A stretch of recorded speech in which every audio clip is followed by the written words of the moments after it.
பெரியகுளம் அருகே கள்ளசந்தையில் ரேஷன் அரிசி விற்பனை செய்யும் நியாய விலைக் கடை ஊழியர் மீது நடவடிக்கை எடுக்க வேண்டும் என்று அரசுக்கு பொதுமக்கள் கோரிக்கை விடுத்துள்ளனர்.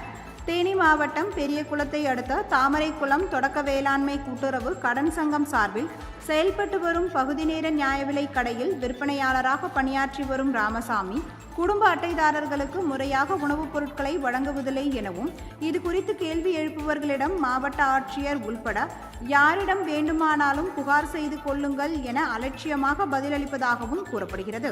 அதேவேளையில் இடைத்தரகர்கள் மூலம் கள்ளசந்தையில் ஒரு மூட்டை ரேஷன் அரிசி 600 ரூபாய்க்கு ராமசாமி விற்பனை செய்வதாகவும் அரிசியை எடை இயந்திரத்தில் வைத்து நிறுத்தி போடுவதற்கு பதிலாக கையால் அளந்து போடுவதாகவும் புகார் எழுந்துள்ளது.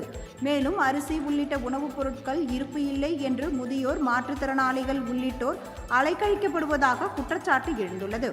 எனவே இந்த விவகாரத்தில் மாவட்ட ஆட்சியர் தலையிட்டு சம்பந்தப்பட்ட நியாய விலைக் கடை விற்பனையாளர் மீது நடவடிக்கை எடுக்க வேண்டும் என்று பொதுமக்கள் கோரிக்கை விடுத்துள்ளனர்.